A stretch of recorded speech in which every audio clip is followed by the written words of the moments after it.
सभी का अभिनंदन है। स्वाभाविक रूप से आप जानते ही होंगे आज का विषय क्या है। विषय गंभीर भी है और विषय दिल्ली के अरविंद केजरीवाल जी और उनके द्वारा किया गया भ्रष्टाचार का है। कभी कभी आश्चर्य लगता है कि ऐसे भी लोग होते हैं जो इस प्रकार रंग बदलते हैं। कभी कभी आश्चर्य लगता है कि वो लोग जो कहते थे ये सम्मान होता है, अगर तिल भर का भी आपके अंदर शक है, अगर रत्ती भर का भी आपके अंदर सस्पिशन है, तो समन भेजिए ना, किसने रोका है? आप जांच कराइए ना, किसने रोका है? दूध का दूध पानी कराइए ना। वो लोग जो हर दिन शाम प्रेस कॉन्फ्रेंस करके दूसरों के खिलाफ इल्जाम लगाते थे और ये कहते थे कि आप जांच कराइए और जांच करने के बाद चुनावी मैदान में उतरिए, आज वो लोग समन से भाग रहे हैं। आज वो लोग समन के नाम से डर रहे हैं। आज वो निर्लज बन के दुनिया के सामने मुंह दिखाने लायक नहीं है। और बड़े दुख के साथ कहना पड़ रहा है, टेक्निकलिटी खेल रहे हैं। आज हर फ्रंट में उनका पर्दाफाश किया जाएगा। विगत 6 महीने में लगभग 9 समन। The last 6 months has seen approximately 9 summons being delivered to Mr. Kejriwal, अक्टूबर से लेकर मार्च के महीने तक। मगर एक भी समन का सम्मान रखते हुए केजरीवाल जी ने हिंदुस्तान के जो संवैधानिक धारा है, जो संविधान के बनाए हुए ढांचे हैं, ही डिसरेस्पेक्ट्स देम। उनकी मान्यता का सम्मान नहीं करते हैं। ये जांच एजेंसियां कोई पॉलिटिकल पार्टीज नहीं बनाती है। ये जांच एजेंसियां एविडेंस के आधार पर काम करती है। और एक बात बड़ा स्पष्ट कर दूं, इससे पहले कि मैं दस्तावेज यहां प्रस्तुत करूं, जब कातिल कत्ल करता है ना, वो कितना भी होशियार कातिल क्यों ना हो, खून के धब्बे कहीं ना कहीं छुट जाते हैं और अंततो गत्वा कानून कातिल तक पहुंचता ही है। कत्ल किया है केजरीवाल जी ने हजारों करोड़ों लोगों के विश्वास का। कत्ल किया है केजरीवाल जी ने सच्चाई का।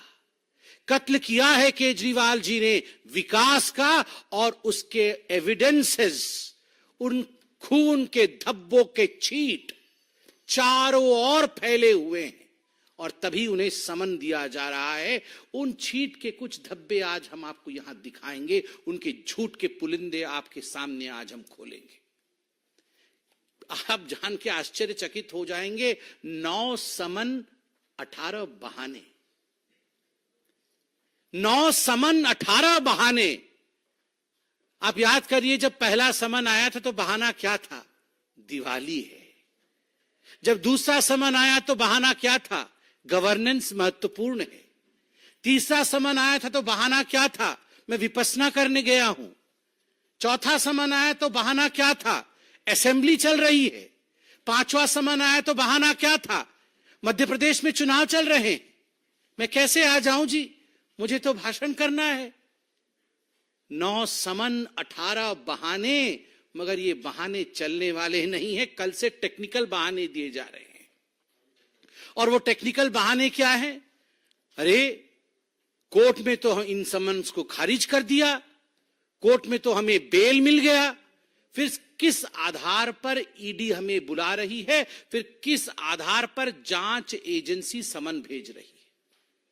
ये जो पहला प्रश्न है, क्या कोर्ट ने इन समन्स को खारिज किया है? जो बार बार आम आदमी पार्टी के सबसे बड़े नेता अरविंद केजरीवाल जो बार बार कह रहे हैं कि ये समन्स इल्लीगल है। Are they illegal? क्या ये इल्लीगल है, गैर कानूनी है? चलिए पर्दाफाश किया जाए। यह दस्तावेज है। दस्तावेज क्या कहती है? क्या दस्तावेज है? ये समन्स इल्लीगल है, इन पर रोक लगाया जाए, इस विषय को लेकर अरविंद केजरीवाल जी राउज एवेन्यू के कोर्ट में गए थे. In the court of miss Divya Malhotra, ACMM 01, Rouse Avenue, district courts, new Delhi. ये पहला डिस्प्ले मैं आपके सामने कर रहा हूं. उसमें क्या लिखा गया है? उसमें लिखा गया है, ये 7 फरवरी 2024 का है. स्पष्ट रूप से उसमें शुरू होता है, this is a complaint filed under section 200 of the Code of Criminal Procedure 1973, by way of this order, I shall decide whether there is sufficient material for taking cognizance of the offence under section 174 of the Indian Penal Code 1860 and the grounds for proceeding against the proposed accused mister Arvind Kejriwal. Court में क्या कहा गया?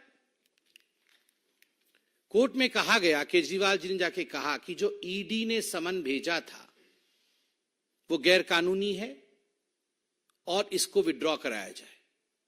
ये ठीक नहीं है. तो court में जज साहिबा क्या कहती है कि ये जो कंप्लेंट आया है, कंप्लेंट क्या आया है कि गैर कानूनी है, विड्रॉ किया जाए. मैं इस पे अभी दस्तावेजों के आधार पर स्टडी करके अपना जजमेंट दूंगी. और सेक्शन 174 क्या होता है? सेक्शन 174 होता है कि यदि कोई जांच एजेंसी आपको समन करे और आप उस समन का सम्मान न करे तो आपके ऊपर कानूनी कार्यवाही हो सकती है. यह सेक्शन 174 है. तो केजरीवाल जी ने कहा मेरे पे कोई कार्यवाही नहीं होनी चाहिए जी, क्योंकि मैं तो राजा हरिश्चंद्र जी हूं और मैं तो कोई गलती कर ही नहीं सकता हूं, और इसलिए ये सब फर्जी बातें हैं.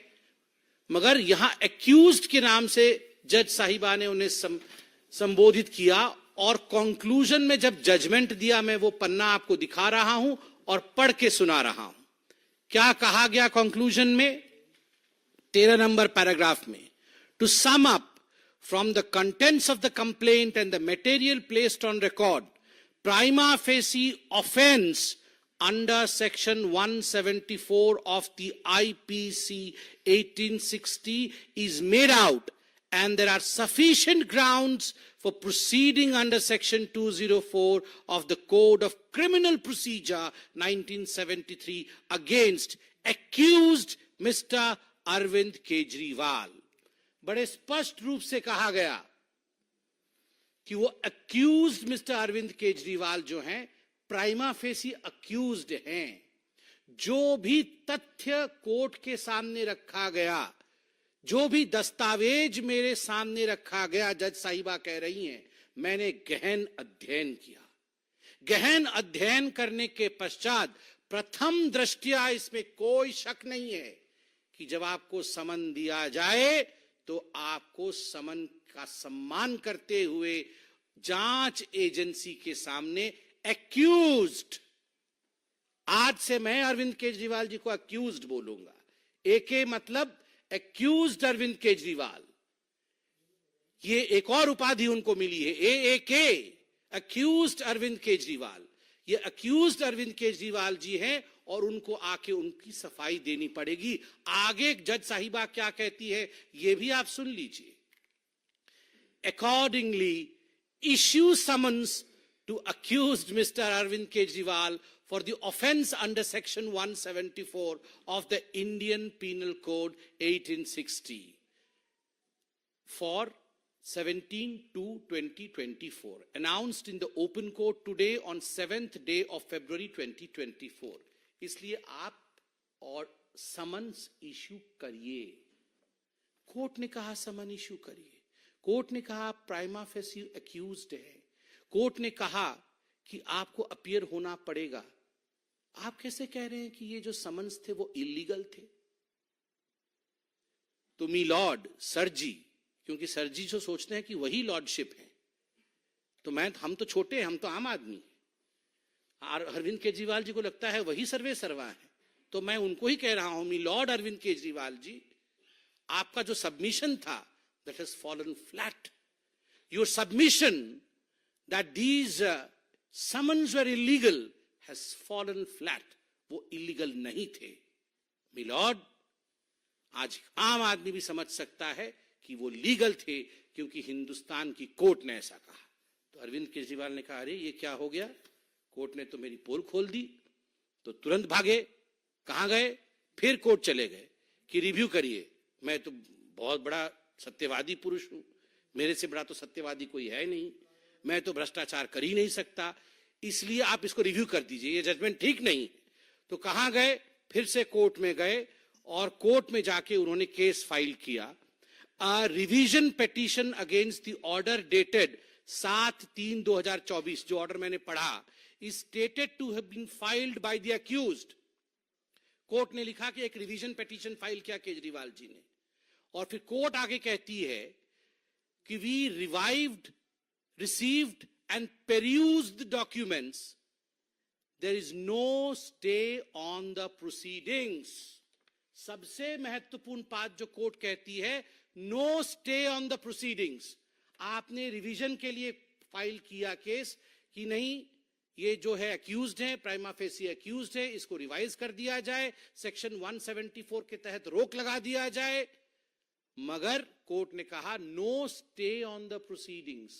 कोई स्टे नहीं है जी, आप अपने आप को सेल्फ सेटिस्फाई कर सकते हो, सेल्फ अटेस्ट कर सकते हो कि मैं सबसे बड़ा सत्यवादी व्यक्ति हूं, किंतु आपको स्टे नहीं मिलता है, आपको आगे जाना पड़ेगा। आगे कोर्ट क्या कहती है, कोर्ट कहती है offence under the section 174 IPC being bailable, accused is admitted to bail upon furnishing of personal bond in the sum of rupees 15,000 with one surety of the like amount. Court कहती है कि आपके stay को हम proceed नहीं, उसको रोक नहीं सकते, कोई स्टे नहीं होगा उसके ऊपर, मगर हां जो समन आपको सरकार दे रही है, एजेंसी दे रही है, आप संविधान रूप से उसमें जाना चाहिए, नहीं जा रहे हैं, उसमें संवैधानिक प्राविधान के अनुसार गिरफ्तारी भी हो सकती है, किंतु हम उसमें, वो बेलेबल है, हम उसमें आपको बेल देते हैं। तो 15,000 के मुचलके पे बाहर है अरविंद केजरीवाल, और उस पे ऐसी मूछे ताव मार रहे हैं जैसे पता नहीं क्या कर दिया। वो तो ऐसे ऐसे मूछे करके कल से बता रहे हैं कि देखो जी मैं तो बेल पे बाहर हूं, मैं तो बेल मिल गया है, मुझे बेल मिल गया है। मतलब जिसको बेल मिल गया है वो कातिल नहीं है, जिसको बेल मिल गया है उसने भ्रष्टाचार नहीं किया। मतलब कुछ तो गड़बड़ी थी ना, जो बेल लेने की नौबत आई। अगर आप दूध के धुले होते, पाक साफ होते, तो बेल की आवश्यकता क्या पड़ती। अरविंद जी, आज आप उसी लीग में खड़े हो गए हो जिस लीग में सोनिया, राहुल और रॉबर्ट वाड्रा खड़े हैं। ये भी तो मुचलके पे बाहर है, कोई 15,000 के मुचलके पे, कोई 30,000 के मुचलके पे, कोई 50,000 के मुचलके पे। सोनिया जी ने 5,000 करोड़ रुपए का नेशनल हेराल्ड में गबन किया, आज मुचलके पे बाहर है। चिदंबरम जी आज मुचलके पे बाहर है। तो बेल पे बाहर होना कोई मेरिट नहीं है, ये डीमेरिट है। आपको बेल मिला है, आपको राहत नहीं मिली है, तो बेल को राहत के रूप में प्रस्तुत मत करिए। प्रेस कॉन्फ्रेंस लंबा हो जाएगा अगर प्रस्तुत करते चले जाएंगे, मगर फिर भी मुझे लगता है 2 विषयों की यहां सफाई त्वरित गति से करनी चाहिए। कल बता रहे थे ये दिल्ली जल बोर्ड वाला विषय क्या है जी, इस पे कहां से समन आ गया, किसी को कुछ पता नहीं है। ये पब्लिक डॉक्यूमेंट है। दिल्ली जल बोर्ड के ऊपर जो घोर भ्रष्टाचार हुआ है उस पे एफआईआर हुई है, एफआईआर के प्रति पब्लिकली अवेलेबल है। उसमें जो कंप्लेंट्स है, कंप्लेनेंट्स का विषय, आप यहां सारा लेखा जोखा है, सब आप देख सकते हैं, पब्लिकली अवेलेबल है जी। इसके लिए मुझे प्रेस कॉन्फ्रेंस करने की आवश्यकता ही नहीं है जी। कृपया इसके बाद एक बार पढ़ लीजिएगा। कौन कहता है किसी को कुछ पता नहीं है। शुतुरमुर्ग यदि बालू के अंदर अपने सर को मढ़ लेता है, उसका अर्थ ये नहीं होता है तूफान नहीं आ रहा है, तूफान तो आ रहा है। भ्रष्टाचार आपने किया है तो तूफान तो आएगा ही। दूसरा, के कविता का विषय है। के कविता मैडम अरेस्ट हुई। अरेस्ट होने के पश्चात उनको इंट्रोगेशन के लिए भेजा गया है। क्या स्टेटमेंट ईडी ने दिया है, मैं वो 4-5 लाइन पढ़ देता हूं अरविंद केजरीवाल जी के संज्ञान के लिए। अरविंद जी, ईडी कहती है, ED investigation revealed that Mrs. K. Kavita along with others conspired with the top leaders of Aam Aadmi Party including Arvind Kejriwal and Manish Sisodiya for getting favors in the Delhi excise policy formulation and implementation. In exchange of these favors, she was involved in paying rupees 100 crore to the leaders of Aam Aadmi Party. By the act of corruption and conspiracy in the formulation and implementation of Delhi excise policy 21-22, a continuous stream of illegal funds in the form of kickback from the wholesalers was generated for AAP. Further, Srimati K. Kavita and her associates were to recover the proceeds of the crime paid in advance to Aam Aadmi Party and to further generate profits or proceeds of crime from the entire conspiracy. ये आप सबके सामने है, आपने देखा होगा। आप सोच के देखिए, ये जो साउथ ग्रुप कोट अनकोट आपको पता ही है, एक कंपनी है, कई लोग इसमें है। के कविता इसमें एक किंगपिन थी। के कविता के साथ अरविंद केजरीवाल की मीटिंग हुई कि नहीं हुई? क्या अरविंद केजरीवाल जी ने ये नहीं कहा कि आपकी कंपनी को हम, आपके जो पूरी कोहोट है, उस कोहोट को हम यहां पर लाके बसाएंगे, उनके माध्यम से शराब का कारोबार यहां करेंगे, 12% का कमीशन दिलाएंगे, 6% का किकबैक लेंगे, 100 करोड़ रुपए आप हमें दीजिए, उसमें से 50 करोड़ रुपए तुरंत दीजिए। अंततो गत्वा उनके खुद के ऑनगोल के जो एमपी है मंगूटा जी का स्टेटमेंट भी मेरे पास है। मंगूटा जी ने बड़े स्पष्ट रूप से यहां कहा हुआ है, ईडी के पास वो स्टेटमेंट है। We thought we can do liquor business in Delhi, and to know from the government, I have asked for time to meet Shri Arvind Kejriwal. Then this office has given time to me for meeting him at Secretariat on 16/3/2021 at 4:30 p.m. Regarding the liquor business, earlier Mrs. Kavita, daughter of Chief Minister of Telangana, K. Chandrasekhar Rao, has already approached me to do liquor business in Delhi and offered to pay rupees 100 crore to the party, that is Aam Aadmi Party, and she will call you in the liquor business connection, or you call her, discuss about the future, since already their team is working in Delhi. ये अरविंद केजरीवाल जी के member of parliament का, कविता जी के member of parliament का statement on record है। अब उनका बेटा शायद अप्रूवर भी है। ये सब पब्लिक डोमेन पे है। और केजरीवाल जी, आप कहते हैं धब्बे नहीं है, ये धब्बे हैं। आपने विश्वास का कत्ल किया है। इतने कागज हैं, ये सब छींट है, क्योंकि समय नहीं है इन सब को गिनवाने का। मैं अपने आप को रोक नहीं पा रहा हूं। कहीं कहीं से एक एक लाइन पढ़ देना चाहिए। ये धब्बे आपके सामने आने चाहिए। ये जो कत्ल हुआ है और उसके खून के छींट आप भी देखिए। एक पन्ने पे लिखा हुआ है, in this manner it is amply clear that Miss K. Kavita has actively destroyed the digital evidence to conceal her role and involvement in the scam. एक धब्बे में ये भी लिखा हुआ है, statement of one staff of arrestee Mrs. K. Kavita dated 8/8/2023 reveals that he collected two heavy bags containing cash from Sri Dinesh Arora's office on Sri Abhishek Boinpalli's directions and delivered it to Sri Vinod Chauhan. आप जानते हैं नारायणा में विनोद चौहान कौन है। उसके बाद kickbacks to the government functionaries to gain illegal benefit in the excise policy was paid to the amount of rupees 100 crores to AAP leaders. आप देखते जाइए, हर पन्ना कुछ कहता है, हर पन्ना कुछ कहता है, हर पन्ने में दास्ता बयां है। इस पन्ने में क्या है? इस पन्ने में है कि के कविता had discussed opportunities in the Delhi liquor business with AAP leaders. As a result, K. Kavita got stakes in the business of Indo Spirits and made Sri Arun Pillai represent her in the business on her behalf. Delhi में अरुण पिल्लई उनको represent कर रहे थे। इस पन्ने में है कि अरुण पिल्लई 32.5% के पार्टनर थे, एक दूसरे को हेल्प कर रहे थे। इस सारे पन्नों में excise policy was formulated with 12% profit margin for L1 wholesaler. Out of this 12%, 6% profit was earmarked as kickback to be given to Aam Aadmi party. Arvind Kejriwal ji का नाम भी आता है। एक फोन है, विजय नायर, आप जानते हैं विजय नायर को, बहुत बार विजय नायर के बारे में चर्चा हो चुकी है। विजय नायर अरविंद केजरीवाल जी के हेंचमैन हैं, खास व्यक्ति हैं, बातचीत भी आप लोगों ने दिखाया है। विजय नायर एक व्हाट्सएप चैट भेजते हैं, उस व्हाट्सएप चैट में, ये है व्हाट्सएप चैट की प्रति, जिसमें लिखा है वी नीड्स मनी, वी।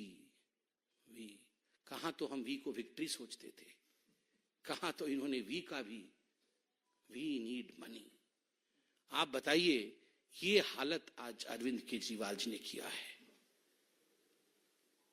कुछ संजय जी ने लिख के दिया है, कत्ल करे हो कि करामात करे हो। उनको तो लगता है उन्होंने करामात किया है।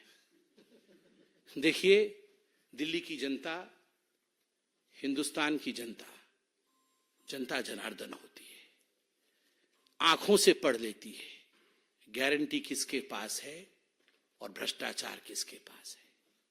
जो लोग कभी ऑटो में लटक के आते थे, वो लोग आज करोड़ों खरब रुपए कमा रहे हैं। लूटा है हमें, समन से दूर भाग रहे हैं। भागिए। कहावत है ना, कानून के हाथ लंबे होते हैं, बहुत लंबे होते हैं। केजरीवाल जी, आप कहां भागिएगा, कानून के हाथ आप तक जरूर पहुंचेंगे। बहुत बहुत धन्यवाद। कोई question? Shailendra DD.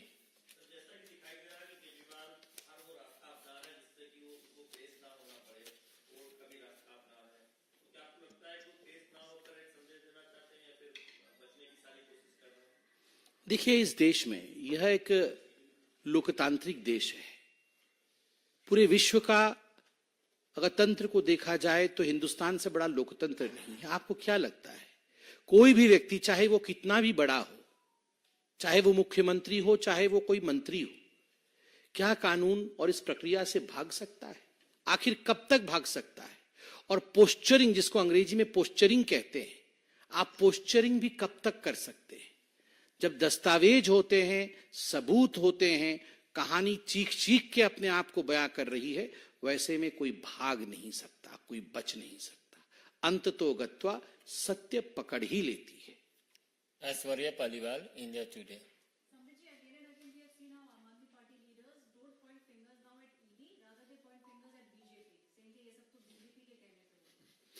Sometimes I pity the fingers of Aam Aadmi Party, you know.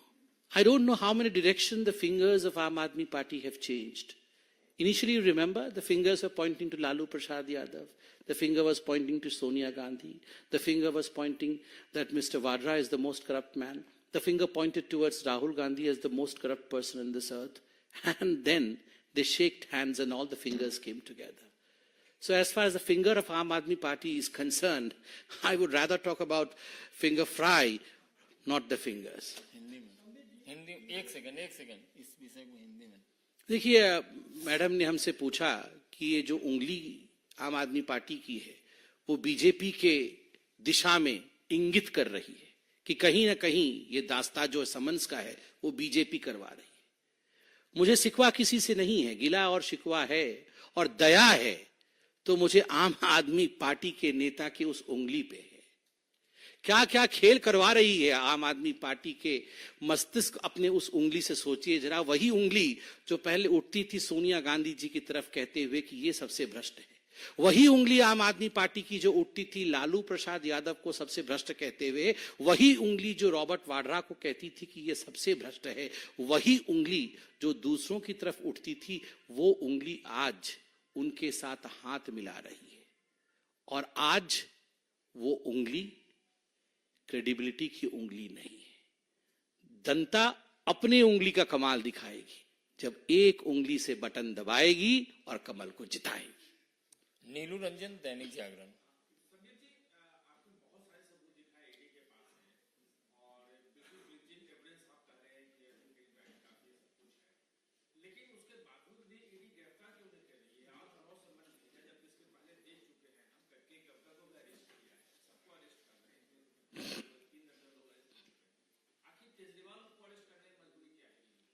देखिए, मैंने प्रेस कॉन्फ्रेंस किया। मैंने प्रेस कॉन्फ्रेंस करके जो तथ्य पब्लिक डोमेन में है, जो आप लोगों ने भी अध्ययन किया होगा, उसको एक सूत्र में पिरो करके लॉजिकल रूप से आपके समक्ष रखा, जो कि एक प्रवक्ता का कर्तव्य है, धर्म है। कौन किसको कब अरेस्ट करता है, जांच एजेंसी का काम करने का तरीका कैसा है, कोई अरेस्ट होता है नहीं होता है, यह प्रवक्ता का या राजनीतिक पार्टी का काम नहीं है। यह देश लोकतांत्रिक देश है। लोकतांत्रिक तरीके से एजेंसियां काम करती है, कोर्ट काम करती है। इस पर टिप्पणी करना भी उचित नहीं होगा। मोहित भट्ट, टाइम्स नाउ।